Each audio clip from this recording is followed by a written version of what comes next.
It's been a while since we did our last racket review, but the Australian Open is almost here, which means it's time for some new releases. Today we're taking a look at the brand new Headspeed MP 2024 Auxetic 2.0.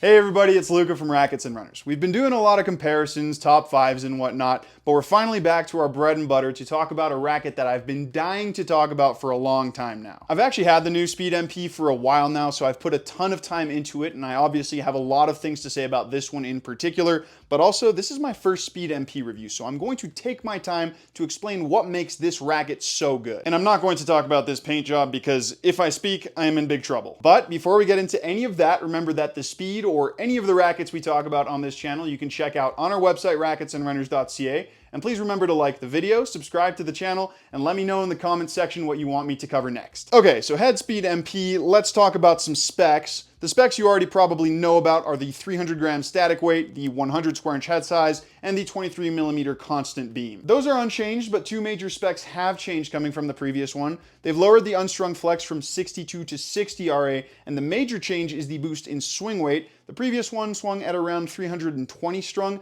and this demo was 330 strung. That's a pretty solid increase in swing weight. The softer flex is definitely an important change as well. And of course, we've got the super duper major change from normal Auxetic to Auxetic 2.0. I don't know if you can see that. Interestingly enough, the last review we did was on the new Prestige, which was the first racket to come out with Auxetic 2.0 from Auxetic. And a lot of the changes that I felt there, I also felt here. So we're going to start with feel because that's where it's most different.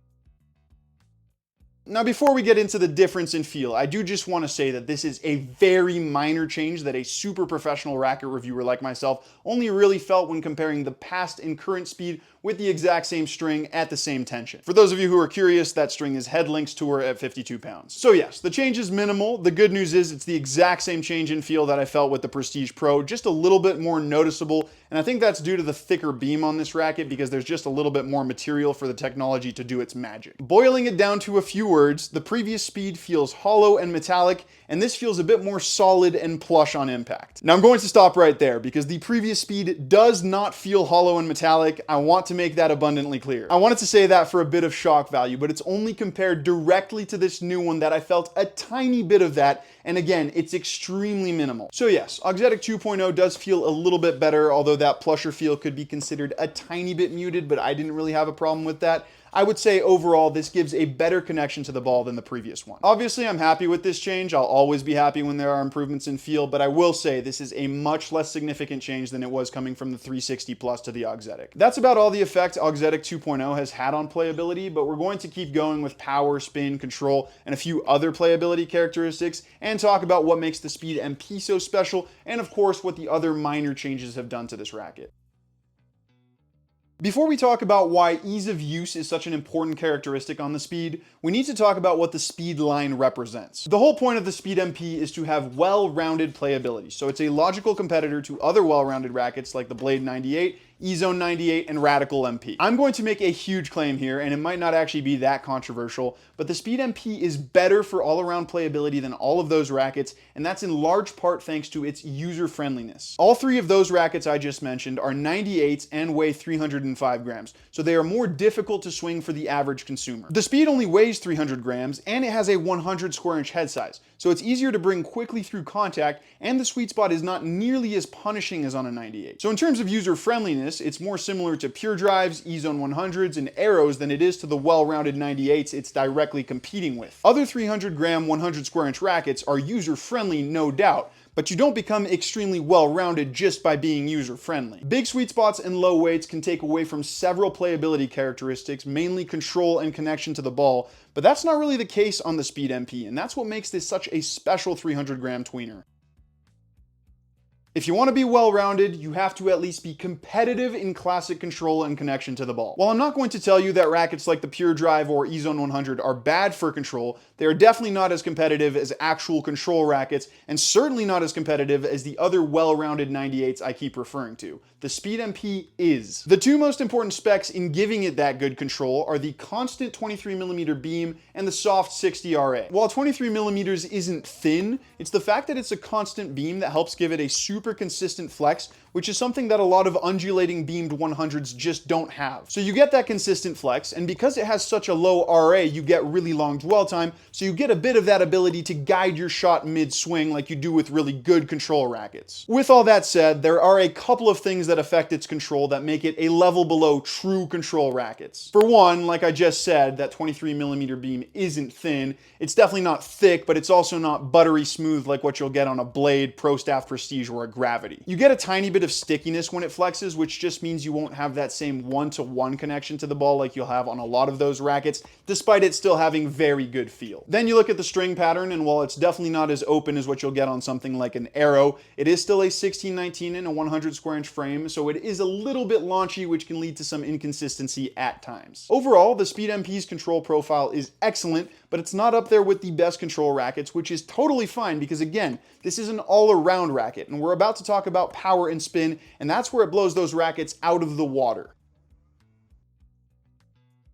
So if that thick beam and 16x19 string pattern take away from the Speed MP's control, then what the heck is the point? Well, for one, it gives the racket significantly more power than what you'll get on true control rackets. It's a give and take that you're going to have to make if you want to be truly well-rounded, and overall, I think the Speed MP strikes a good balance between the two. I've been playing a lot with Yannick Sinner's version of the racket, which has a 22mm beam, and I have to say, I think the 23mm makes this racket more speedy in that it's just more well-rounded. I was actually talking to Jonas from Tennis Nerd about this when I met him back in Spain, and I think for both of us, the tennis nerd in us would like it to be 22mm because that helps with feel and control, but objectively, I have to say I think this beam thickness improves the racket overall. Now, of course, like it was with control, power is not going to be as good as it is on specialty power rackets because it is so soft, but I think at this point you weren't expecting it to be that high. Still, power is one area where this speed has improved significantly coming from the previous one, and that's almost all due to the increase in swing weight. The previous speed was definitely a little too low in the swing weight department to the point where I only really played with it customized up into the mid 320s,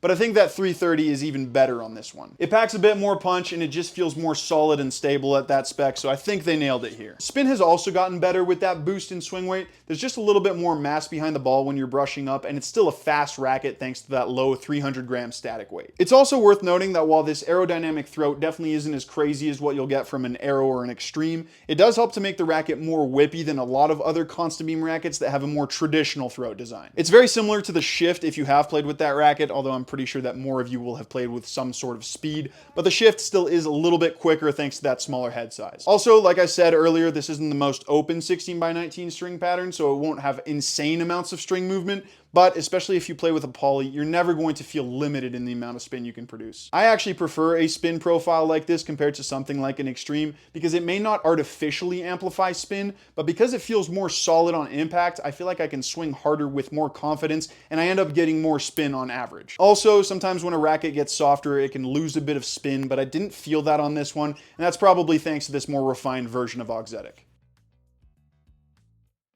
So good control is great, good spin is great, good power is great, easy to use is great, we get it, Luca, it's all great. But does it actually work in this package? Because sometimes when you try to do it all, you end up messing up one thing a little too much. I'm kind of referring to rackets like the Percept 100 and Radical MP, where they're really solid rackets, but they do feel a little identity crisis-y because the loss in control isn't necessarily worth what they gain in other aspects. Well, I don't know if you'll have noticed, but a lot of what I said about the Speed MP, I attributed directly to one or two of its specs. I don't usually put so much emphasis on a racket's specs when discussing its playability, but the reason I've done so with the Speed MP is because I think this racket plays to its specs absolutely perfectly, which is not something I feel on rackets like the Percept 100 and Radical MP. Sure, it'll never be the best control racket, it'll never be the best spin racket, or the best power racket, but it's a totally unique frame that works unlike any other racket where no amount of one thing takes away too much of another, and that's really special. Every one of those specs works in harmony to add to its playability, and that's not a sensation I've had with a lot of other rackets that are trying to be well-rounded, and I think that's why the Speed MP is so popular. You may not realize it while you're playing with it, but I think you would become extremely appreciative of how well-rounded it is if you grabbed another racket right after playing with the Speed MP for a while. Grab a Blade and you'll want more power and spin. Grab an E-Zone and you'll want that classic control of a constant beam and slightly better feel, and grab a Pure Drive and you'll definitely want more control and feel.